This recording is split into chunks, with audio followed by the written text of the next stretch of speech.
All right, good morning. Here we are again for another lovely session of MENG 3310 Fluid Mechanics. So this will be the 29th video in the lecture series, and we'll be continuing with a discussion of, fully developed flow and major and minor losses in pipes. So continuing where we left off last time. All right, so I mentioned fully developed flow in the previous lesson, and today I would like to actually go in and define exactly what I mean by fully developed flow.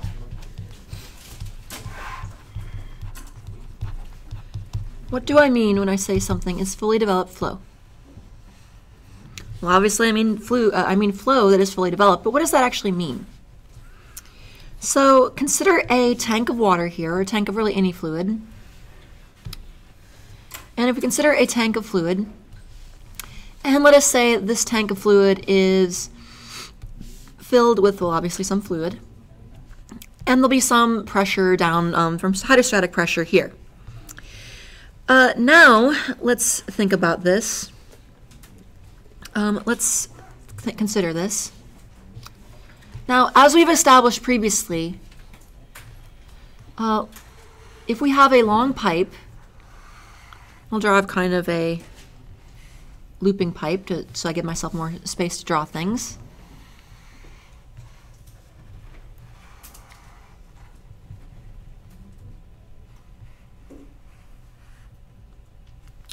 If we consider a pipe, we know at the end of that pipe there will be after some time, there is going to be a velocity distribution that is something kind of parabolic. We've seen that before. Remember that? If I can manage to draw a proper parabola. There's some sort of parabolic velocity distribution, like so. Again, where it will be maximum at the center, but, oh, what have I done? And zero at the edges. Looks like I just erased my pipe wall. And zero at the edges.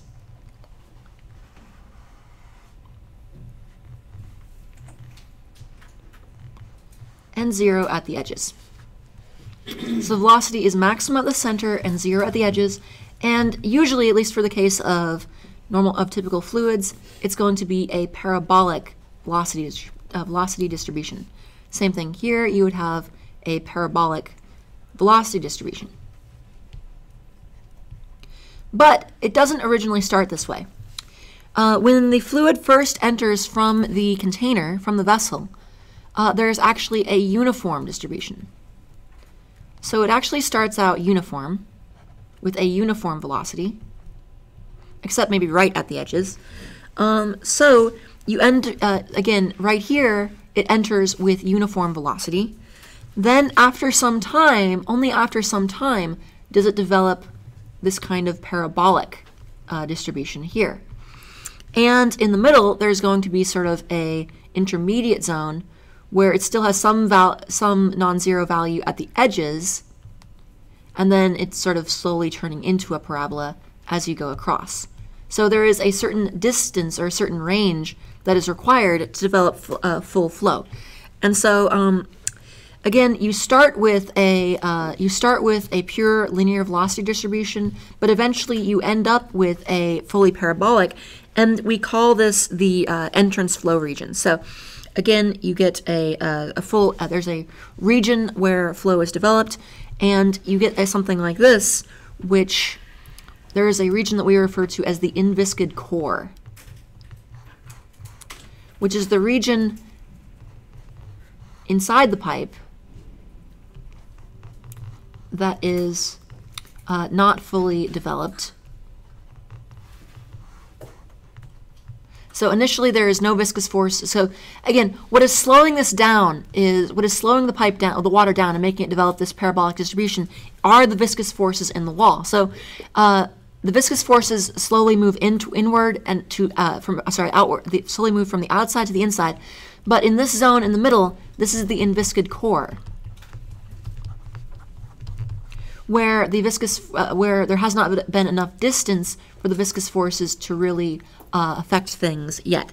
And again, I would call this perhaps the entrance flow region. So if we say fully developed flow, we are talking about a flow that has had a distance to fully develop. So this is developing flow. And then outside of this, outside the inviscid core, you have the boundary layer. Eventually, when this thing has become fully developed, when it's in a fully parabolic distribution, the entire pipe is taken up by the boundary layer. And that is my crude drawing for the day. Okay, so we discussed previously, if we remember from head losses, that we mentioned that head loss total is what? What is head loss total made of, if you remember from last time? Do you remember that? What head loss is?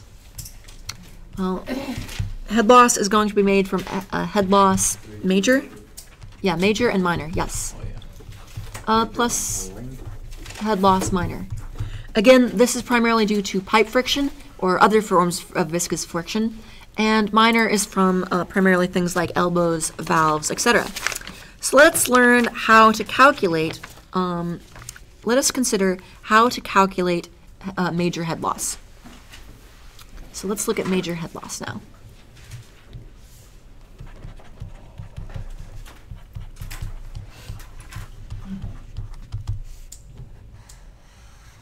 For major head loss, and consider this here. Consider the Darcy Weisbach equation.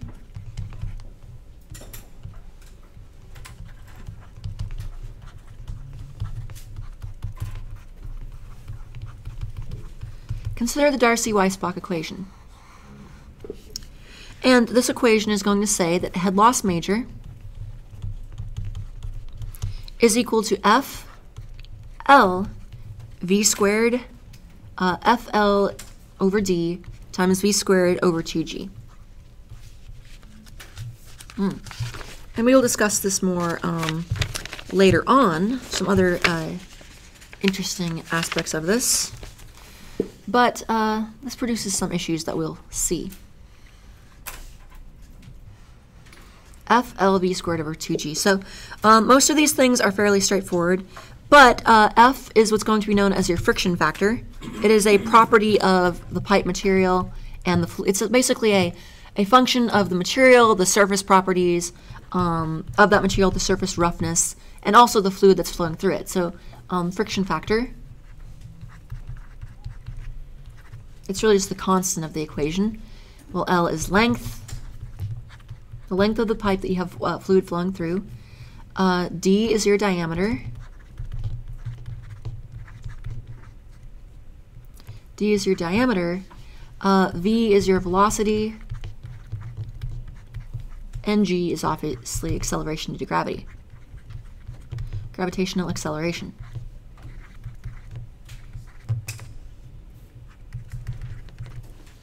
Gravitational acceleration. And then the form of the energy equation when we include frictional losses then, including only major losses, would be P over gamma plus V squared over 2G plus Z is equal to, for point 1, is equal to P over gamma plus V squared over 2G plus Z at point 2 plus, let me put this to the side, FL V squared over 2GG here, 2GD here. And that is our energy equation with major head loss included. All right, so here, can anyone see a complication in this though? Well, actually, I should not get to this yet. This is actually fairly straightforward in the way this is written. For this, it's fairly straightforward, but the friction factor, as we'll see, actually gets a bit more complicated. So the double of this is actually the friction factor. This velocity V, that's really not a problem. You could just make it an average of V, or you could make it as V2, you could make it as V1, you could average the two of them, something like that. But the real double of this is going to be in the friction factor. And let's consider, let me look at the assumptions in that.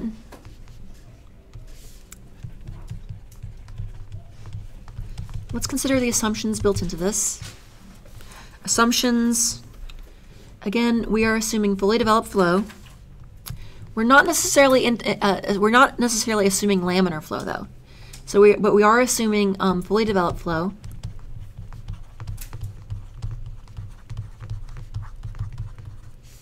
Laminar flow, no, sorry, not laminar flow. Fully developed flow, steady flow. So we didn't just turn the system on, that kind of thing. Incompressible. So this would not work for a gas, but a liquid would be preferred. And pipe flow. So we're looking at pipes, not open channel flow, that kind of thing.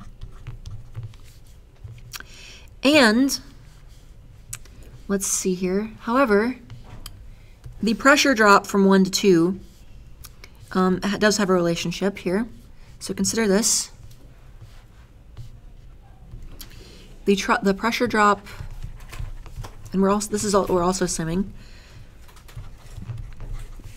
the pressure drop from 1 to 2. Oh, sorry. If let's look at the pressure drop from 1 to 2. If this would be a sort of a simplification of the previous one. This is not an assumption, but a simplification. Let me actually write that as like that. Simplified form.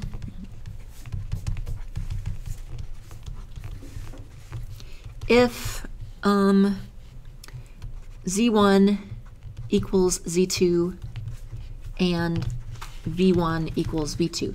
In other words, if the change in if the only thing that's changing is pressure, if we're just losing energy via pressure, then the relationship would be P1 plus P2 is equal to HF times gamma, or rho G HF, where HF is the head loss as a height, where HF again is your head loss. So this would be the expression for, again, this would be the expression for a simplified energy equation if the pipe is traveling at constant velocity, if the fluid is traveling at constant velocity, and it has a constant elevation. And really, this may seem like I'm oversimplifying the thing, that I'm oversimplifying things. But if you think about a level pipe with a if you have a level pipe, really this kind of thing has to be this kind of case almost has to occur, because if this thing is full of an incompressible fluid like water, there has to be just as much mass flowing out as flowing in. And if the flow rate has to be constant, and if the diameter is not changing, the velocity here has to be the same as the velocity here, doesn't it? And so, if this pipe is level, and if there is no, if the pipe is level and there can't be a change in velocity, then the energy consumed by the friction, it can't come from the velocity head, it can't come from the elevation head, it has to come from the pressure head. And so really, that's the expression that the energy equation would collapse to. So this is going to be one you'll be using quite often. Now let us continue with a discussion of the, let's look at a discussion of the, let's say, the friction factor. How do we work with the friction factor?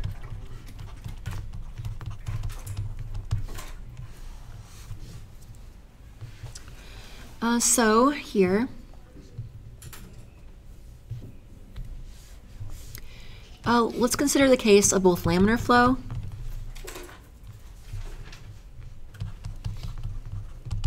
and turbulent flow.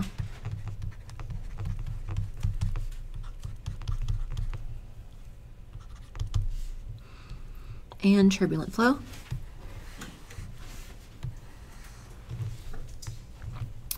So this one's fairly straightforward. For laminar flow, the friction factor is actually fairly straightforward. It's just F is equal to 64 divided by the Reynolds number. Very straightforward. So that one's fairly easy. We can actually, if we want to know the velocity in the pipe, we can actually just use V as our one of our unknowns and solve for that very directly using the Reynolds number form. But the turbulent flow is the tricky one. See, the friction factor is a function of epsilon over d. Epsilon over d. where epsilon is the roughness of the pipe. Actually, I should say it's a function of epsilon over d and the Reynolds number. That's how I'd express that. And so epsilon is the pipe roughness, is the roughness of the pipe.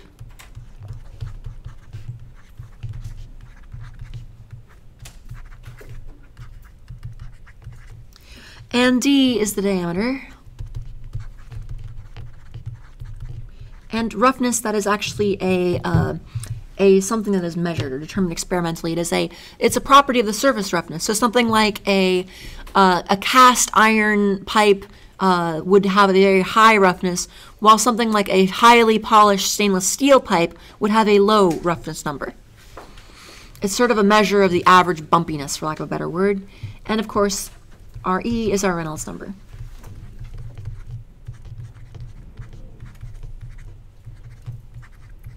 And this function, I say it's a function, well, it does get fairly complicated. And so we're going to use something called the Moody Chart. So, no, who's seen the Moody Chart before? It should hopefully sound familiar. Maybe to a few folks. The Moody Chart has two inputs. One, epsilon over d, and the other would be the Reynolds number. And both of these will come together to form our friction factor, F. F. Now, let me show you the Moody Chart. Let's consider this. And to do this, I'm going to use outside sources, and I'm probably just going to exhibit very poor scholarly behavior and go to Wikipedia. But I have noticed that they do actually have a good diagram of the Moody Chart that is a useful reference. And so let's make this big. Okay. So Moody Chart, look at what we have here. With the Moody Chart, we have a few things. First we have a table of epsilons. We have a table of epsilons, and this is given for different materials. So you have cast iron, we have concrete pipe, which has a very high roughness, and we have something like cast iron would be much lower, or we can get even to more exotic things like glass or plastic or perspex, which has a very, very smooth surface, a very low roughness. And so we take this roughness in millimeters, and we could also have a chart for inches, or for English units. You take this, and the relative roughness is going to be unitless. You take this and basically divide when it says relative roughness, what this means is you take this and divide it by the pipe diameter. Okay, so your epsilon in, say, millimeters, and you divide by the pipe diameter, also in millimeters, and you get a number, and that is referred to as the relative roughness. See, it says here, epsilon over d. That is relative roughness. It is how important the roughness is relative to the diameter of the pipe. And that relative roughness then tells you what, so there's different relative roughness curves on here. And then you find your Reynolds number that you're sitting at, and sometimes you need to iterate, and we will do examples like this. And based on your Reynolds, so again, you have the relative roughness tells you which of these curves to use, and then based on the Reynolds number, based on whatever Reynolds number of your system you're at, you can then go up to this Reynolds number. You go to your Reynolds number, go up to the particular curve that you're at, and then trace that over to find your friction factor. I know this looks big and scary, but once you're used to it, it actually isn't that bad. Although you do have to keep in mind, this is not a linear scale. This is a logarithmic scale, so you do have to pay attention to that. So this would be a Reynolds number of 1,000. Actually, let's zoom in on that. So let's see, that would be 1,000, 2,000, 3,000, 4,000, 5,000, 6,000, 7,000, 8,000, 9,000, and 10,000. Remember from some of our previous explorations, this is how you handle a logarithmic scale if you're not familiar with it. All right, questions on that?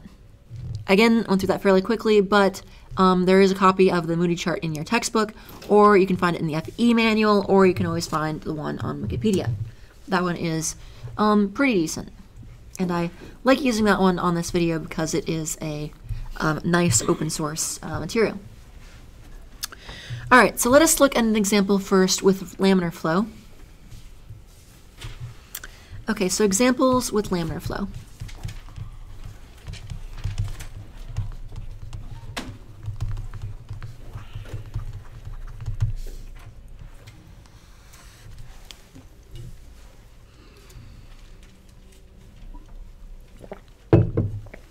All right, so let's say I have a pipe like this.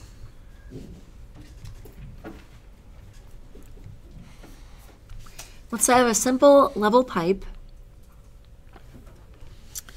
and it is a very narrow pipe, a very tiny narrow pipe. It is only 0.1 inches in diameter. I don't know why you would make such a thing, but let's say you did for some crazy reason. And you have 0.1 and 0.2, and this pipe is then 20 feet long. So this is absolutely insane, but let's say we do it anyway. Would maybe be at some incredibly high pressure or something. And I'll also tell us, given this, and also I will tell us where we are told that the Reynolds number is 1500. And what are the units for Reynolds number? Wait, I don't have units here. Is it 1500 feet, 1500 pascals? Unitless. Oh, right, yes, unitless, yes, Reynolds number is unitless. Okay, we remember our pi terms. So Reynolds number is, of course, unitless. And the head loss is going to be, and that is, sorry, inches here. And the head loss is going to be, we are told that it is 6.4 feet over a 20-foot section. That's amazing. That, if you've done any kind of pipe design or water network design or anything like that, you will know immediately that this is an absolutely insane head loss on a pipe. So yes, this would be a very odd pipe. But okay, so let's find, so we're given this nonsense, and I want to find the velocity. So normally, in order to have that kind of loss, that kind of head loss over such a short section of pipe, you would need just an incredibly high amount of velocity. But let's see what kind of insane velocities are needed to produce 6.4 feet of head loss over just 20 feet. So let's think about that. And actually, if you think about this, if this were just a little bit higher, actually that would be kind of interesting. You know what, let's do that. Actually, I'll do a calculation like that afterwards. I might ask for some calculation help, so if somebody wants to get their calculator maybe. The first thing I'm going to do is, so solution. Check if laminar.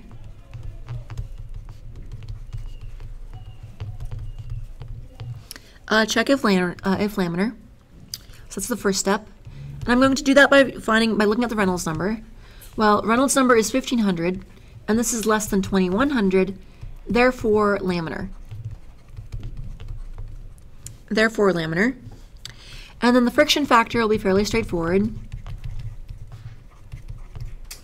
For laminar flow, it's just 64 divided by the Reynolds number. It's going to be F equals 64, friction factor, F equals 64 divided by the Reynolds number, which is then equal to 0.0427. All right, then if I use the Darcy Weisbach equation,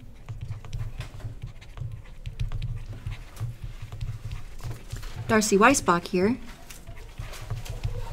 I will get that head loss is equal to F L over D times V squared over 2G.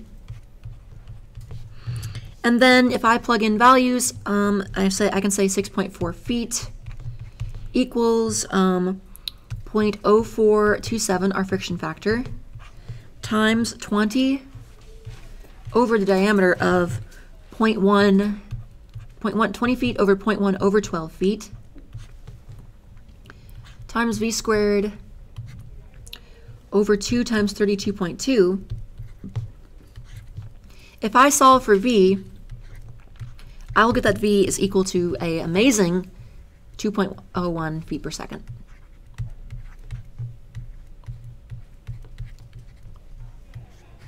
That is not an amazingly high fluid velocity. That's a very modest fluid velocity. So yeah, it is not the tremendous amount of velocity that is producing this kind of high head loss. It is simply that the pipe is an incredibly thin. It's a very small inner diameter. So it's going to be a very small inner diameter. In fact, let's think about this. Well, actually, I don't think we could calculate that. That would be interesting. It would be interesting to think about what kind of, well, I guess there's no way, there's zero velocity that could actually do that. But anyway, we could play with that, but okay. I was thinking about figuring out what kind of angle I would need to elevate this before it wouldn't even flow through the pipe via gravity, but that would be a bit more complicated than I initially thought. So we could do that calculation, but that would be kind of interesting.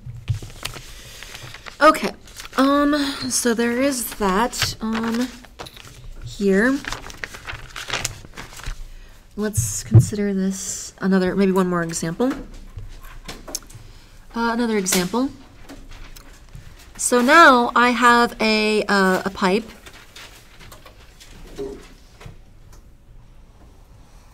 Let's say I have a pipe.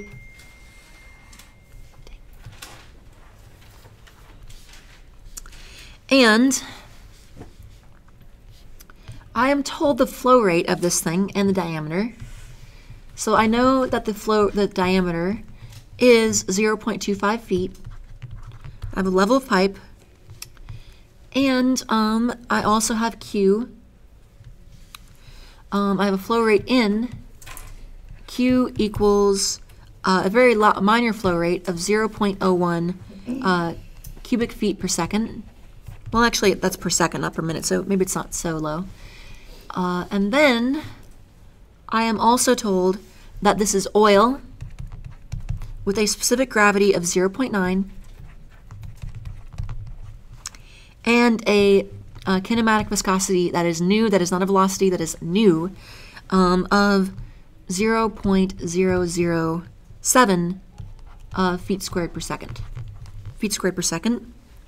And I want to find, so all this is given, and I want to find the head loss per unit length.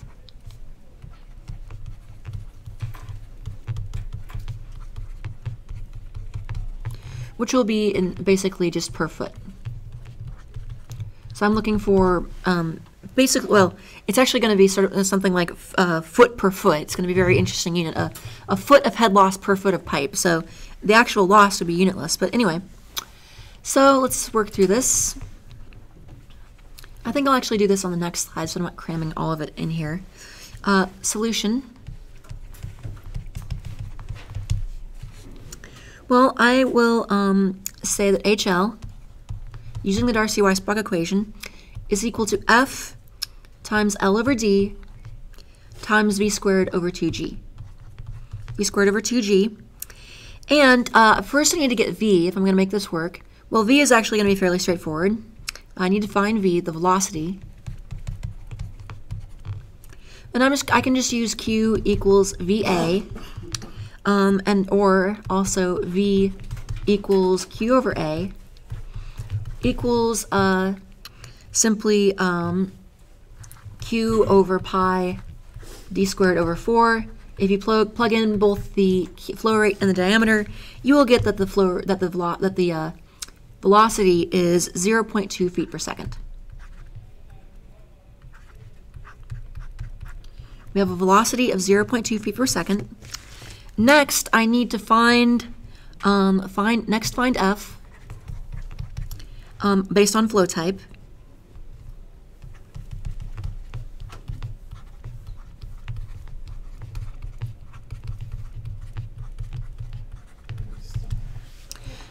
So I'm going to say I need to find the Reynolds number.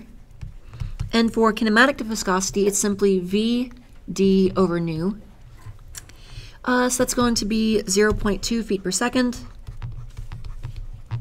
times a diameter of 0.25 feet divided by a viscosity of kinematic viscosity of 0.007 square foot per second. And this will equal 7.14, which is of course less than 2100, so we will indeed be laminar. So things are nice and easy in this problem. And then I know that my friction factor then will be 64 divided by my Reynolds number, or 64 divided by 7.14 equals 8.96. And finally, I can just straight up calculate my friction losses, my head losses. And so this will be 8.96 using the Darcy Weisbach equation here. I'm just literally just applying this. I will say a length of 1 foot, because we are looking for the head loss per unit foot, or per unit length, over a diameter of 0.25 feet. Again, I'm just plugging numbers into this. Times here, 0.2 feet per second squared over 2 times 32.2. And this will come to a head loss of 0.022 feet per foot of pipe. Per foot of pipe. And that will be the head loss in our system. All right, questions on that?